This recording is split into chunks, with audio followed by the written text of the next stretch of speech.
आज से करीब 3 साल पहले जनवरी 2021 के अंदर मैंने एक हेल्थ इंश्योरेंस पॉलिसी ली थी और उसका प्रीमियम था उस टाइम 11,500 रुपए। अब आज जब हम दिसंबर 2023 में ये वीडियो शूट कर रहे हैं, मेरी पॉलिसी को स्टार्ट हुए करीब 3 साल हो चुके हैं और अभी जो उसका प्रीमियम आ रहा है वो आ रहा है 16,800 रुपए के आसपास। आप खुद अपनी स्क्रीन पर भी ये देख सकते हैं। अब यहाँ पर मेरा ये प्रीमियम जो है वो इसलिए बढ़ा है क्योंकि मैंने मेरे साथ मेरी वाइफ को और मेरी डॉटर को भी इसमें ऐड करवाया है। हालांकि मैं इसमें अपने बेटे को भी ऐड करवाना चाहता था, लेकिन मैं ऐसा करूंगा नहीं क्योंकि मैं इस पॉलिसी को ही बंद कर दूंगा और ना ही मैं जीवन में दोबारा कभी कोई हेल्थ इंश्योरेंस लेने वाला हूं।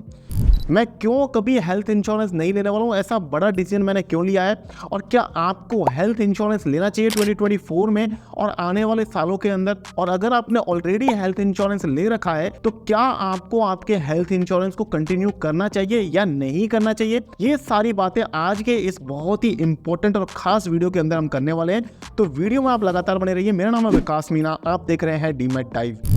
तो सबसे पहले मैं आपको बताता हूं अपने हेल्थ इंश्योरेंस की डिटेल्स। इस हेल्थ इंश्योरेंस का जो सम एश्योर्ड था वो करीब 5 लाख रुपए था, एग्जैक्टली 5 लाख ही था। यहाँ पर जो मुझे फर्स्ट प्रीमियम आया था करीब 11,000 रुपए के आसपास आया था।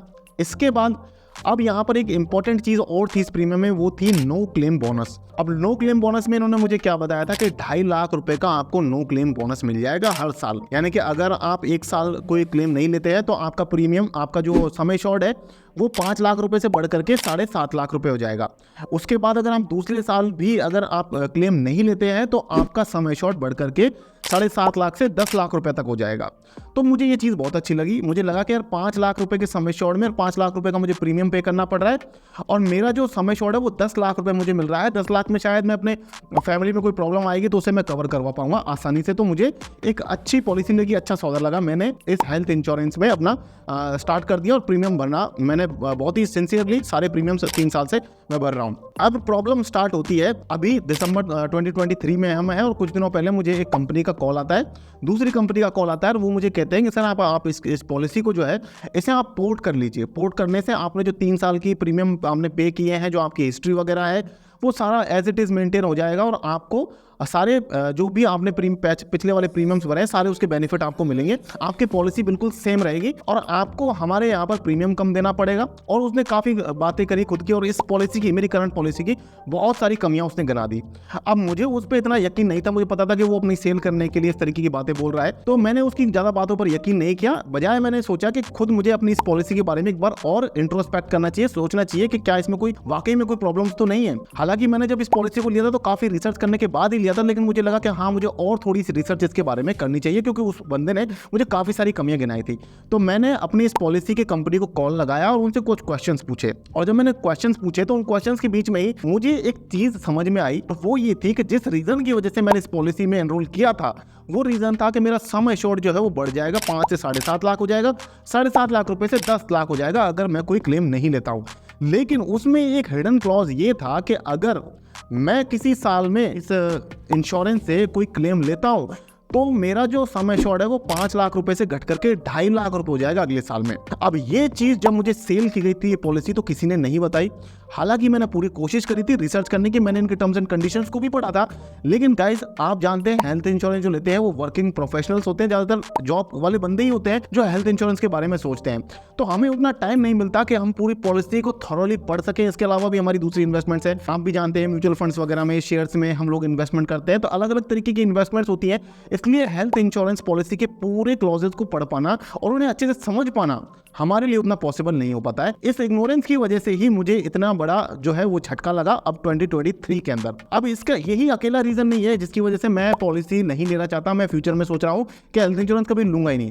और अगर आप भी किस तरीके के लोग हैं जिन्हें हेल्थ इंश्योरेंस की जरूरत नहीं है वो भी मैं अभी बताऊंगा और आपको क्या करना चाहिए, क्या पॉलिसी लेनी चाहिए, नहीं लेनी चाहिए। और हेल्थ इंश्योरेंस का दूसरा एक ऑल्टरनेट बताऊंगा कि क्या अगर आप हेल्थ इंश्योरेंस में पैसा नहीं जोड़ते तो दूसरे किस तरीके से आप पैसे को कलेक्ट कर सकते हैं, इकट्ठा कर सकते हैं, ताकि अगर आपको कोई कैसी कोई इमरजेंसी आए तो उस टाइम पे आप उस फंड का यूज कर सके। इसके अलावा भी 5 ऐसे बड़े रीजंस हैं जिसकी वजह से मैं सोच रहा हूं कि हेल्थ इंश्योरेंस कभी लेना नहीं चाहिए जिंदगी में। अब ये 5 रीजंस क्या है? सबसे पहला रीजन तो ये है कि यहाँ पर आपका जो प्रीमियम है हेल्थ इंश्योरेंस में, जो आपका प्रीमियम है वो हर साल तो नहीं लेकिन एक पर्टिकुलर इंटरवल के बाद बढ़ता रहता है। 18 साल की उम्र पे आपका प्रीमियम बढ़ता है, 30 साल पर आपका प्रीमियम बढ़ता है, 36 साल की एज पर आपका प्रीमियम बढ़ता है, 45 की एज पर आपका प्रीमियम बढ़ता है और इसके बाद हर 5 साल बाद 45 के बाद हर 5 साल बाद आपका प्रीमियम जो है वो बढ़ता चला जाएगा। Without any addition of extra members आपका प्रीमियम जो है वो बढ़ेगा, ये डेफिनेटली बात है। और हर कंपनी में, हर पॉलिसी में आपको ये जो है फेस करना पड़ेगा।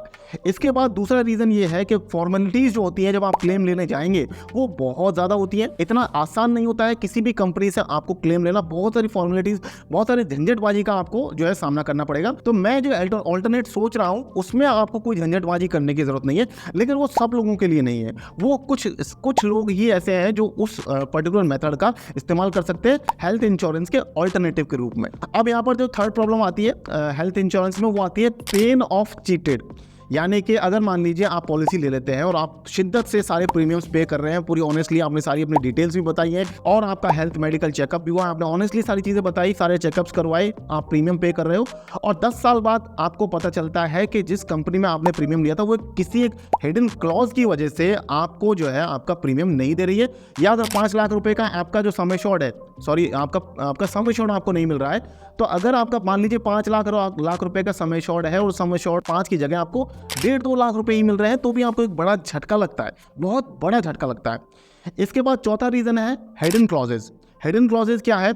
हिडन क्लॉजेज में आपका सबसे पहली प्रॉब्लम आती है सब लिमिट की। सब लिमिट का मतलब ये है कि अलग अलग बीमारियों में अलग अलग सब लिमिट्स ये लोग लगा करके रखते हैं। यानी कि आपका सम एश्योर्ड तो मान लीजिए 5 लाख रुपए का है, आपको कोई बीमारी होने पर ये कह रहे हैं कि 5 लाख रुपए तक का आपको ये हेल्प करेंगे। अब उसमें क्या होगा कि आपको हार्ट डिसीज पर अलग से एक सब लिमिट लगाई जाएगी 1 लाख रुपए की। अब हार्ट सर्जरी में बहुत मोटा खर्चा आता है, लेकिन ये कहते हैं कि हम 5 लाख सम एश्योर्ड तो दे रहे हैं, लेकिन हार्ट के केस में हम आपको 1 लाख ही देंगे, किडनी के केस में हम आपको 50,000 ही देंगे, लंग्स के केस में हम आपको 30,000 ही देंगे, और कोई प्रॉब्लम आती है तो हम आपको 20,000 रुपए ही देंगे, और आपको ये चीजें पता भी नहीं है, आप शिद्दत से सारे प्रीमियम्स पे करे जा रहे हो। इसके अलावा रूम रेंट की कैपिंग आती है। रूम रेंट जो रूम रेंट की कैपिंग रहती है उसी पे डिपेंड आपके दूसरे खर्चे भी करते हैं। अगर आपको 1,000 रुपए पर डे का ही रूम रेंट अलाउड है उस पॉलिसी के अंदर, तो आप ये मान लीजिए कि आपका सम एश्योर्ड चाहे जितना भी हो, लेकिन आपके बहुत सारे एक्सपेंसेस ऐसे होंगे जो आपको नहीं मिलने वाले हैं। इसके बाद हॉस्पिटल्स नॉट कवर्ड की प्रॉब्लम भी आती है आपको।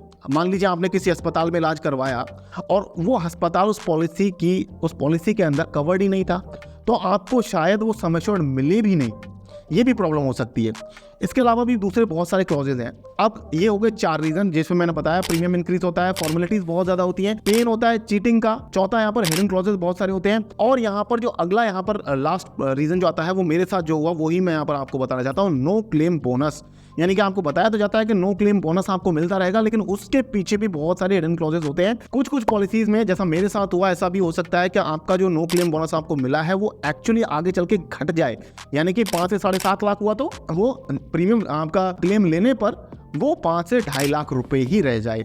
इस तरीके के बहुत सारे हिडन क्लॉजेस होते हैं, तो आपको उन्हें केयरफुली पढ़ना है। अब बात करते हैं कि ऑल्टरनेट क्या है। अगर हम हेल्थ इंश्योरेंस नहीं लेते हैं तो अगर कोई मेडिकल इमरजेंसी आती है तो उस केस में हमें कैसे बचाव की प्लानिंग करनी चाहिए। तो देखिए, इंश्योरेंस का पर्पज ये होता है कि एक तो आपको पैसा चाहिए, और दूसरा अगर आपको इमीडिएट पैसे की जरूरत पड़ जाए तो क्या होगा। यानी कि अगर मान लीजिए मैं अब हेल्थ इंश्योरेंस नहीं लेने वाला हूँ और मान लीजिए आने वाले 3-4-6 महीने के अंदर मुझे हेल्थ इंश्योरेंस की जरूरत पड़ जाती है, तो उस केस में मेरे पास पैसे का बंदोबस्त होना चाहिए। तो मैं यही बता रहा हूं कि जो लोग जैसे मैंने 5 लाख रुपए के सम एश्योर्ड का एक हेल्थ इंश्योरेंस लिया, कुछ लोग ऐसे भी हो सकते हैं जो 5 लाख तो नहीं, 2.5-3 लाख रुपए या 4 लाख रुपए अपने पास आराम से एक दूसरी जगह इकट्ठा कर सकते हैं। अब उन लोगों को जो है हेल्थ इंश्योरेंस की उतनी ज्यादा जल्दी जरूरत नहीं है, क्योंकि अगर आप हेल्थ इंश्योरेंस ले भी लेते हैं तो भी आपको वहां पर एक वेटिंग पीरियड का वेट करना पड़ता है। यानी कि कुछ बीमारियां ऐसी होती हैं जो आपको तुरंत लेने के तुरंत बाद उन बीमारियों के लिए आप क्लेम नहीं ले पाएंगे, आपको 1 साल 2 साल 3 साल का वेट करना पड़ेगा। तो हेल्थ इंश्योरेंस लेकर के सारे प्रीमियम्स देने के बावजूद भी आप वेटिंग पीरियड को फेस करें,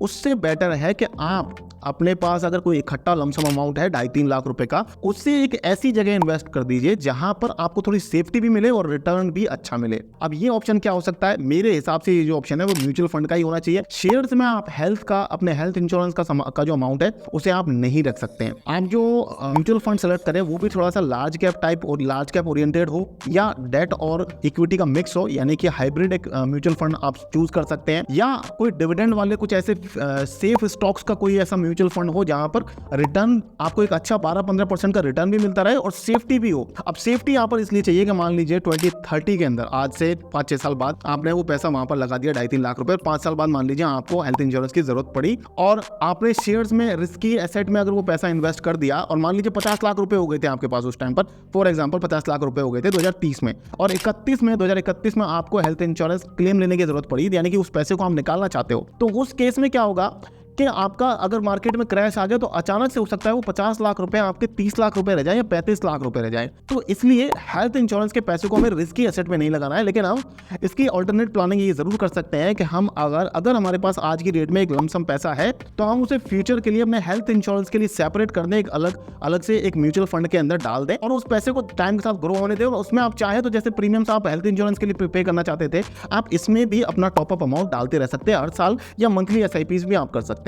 इसका फायदा यह है कि इसमें ना तो कोई हिडन क्लॉज है, ना इसमें आपको कोई फॉर्मेलिटीज करनी है, यानी कि आपका म्यूचुअल फंड है, आप जब चाहे तब बेचें, जितना चाहे आप पैसा निकालें और आपको यहाँ पर चीटिंग होने का भी कोई चांस नहीं है। एक और इंपॉर्टेंट बात जो मैं यहाँ पर कवर करना भूल गया वो ये कि किन लोगों को इस तरीके की प्लानिंग नहीं करनी चाहिए। वो लोग जिनके पास बहुत ज़्यादा अर्निंग सोर्सेज नहीं है, यानी कि जो लोग इतना पैसा 2.5-3 लाख रुपए मैनेज नहीं कर सकते एक साथ, वो हेल्थ इंश्योरेंस की तरफ जाएंगे तो बेटर उनके लिए ऑप्शन है, क्योंकि आपके पास उतना पैसा तो नहीं है, लेकिन अगर आपको कभी फंड की जरूरत पड़ती है तो आपको एक बड़ा अमाउंट जो है हेल्थ इंश्योरेंस कंपनी प्रोवाइड कर देती है। तो जो लोग बड़ा अमाउंट एक साथ इकट्ठा नहीं कर सकते वो हेल्थ इंश्योरेंस की तरफ जाएं, उनके लिए हेल्थ इंश्योरेंस ही एक बेटर ऑप्शन होगा। तो इस तरीके से आई थिंक कि ये जो प्लान है, मैं तो एटलीस्ट इस प्लान को फॉलो करना चाहता हूँ। आप क्या सोचते हैं इस प्लान के बारे में? यस और नो कमेंट्स में बताइए। नो करने वाले वहां पर अपना लॉजिक भी लिखिएगा कि इस लॉजिक में प्रॉब्लम उन्हें क्या लग रही है। वीडियो पसंद आए वीडियो को लाइक जरूर करें, शेयर करें अपने उन दोस्तों के साथ में जो हेल्थ इंश्योरेंस की लेना चाहते हैं या लेने के बारे में सोच रहे हैं, ताकि उनकी भी कुछ हेल्प हो सके। आज का वीडियो में इतना ही गाइस। आप मुझे इंस्टाग्राम पर भी फॉलो कर सकते हैं, आप मुझे टेलीग्राम पर भी फॉलो कर सकते हैं, डिस्क्रिप्शन में आपको लिंक मिल जाएंगे। आप मुझे इंस्टाग्राम पर DM भी कर सकते हैं, अगर आपको कोई डाउट आता है वहां पर, अगर आप मुझे फॉलो करके DM करेंगे तो मैं आपके कमेंट का जरूर रिप्लाई करूंगा। आज की वीडियो में इतना ही गाइस, मिलते हैं किसी नए वीडियो में, तब तक के लिए मुझे दीजिए इजाजत। जय हिंद, जय भारत।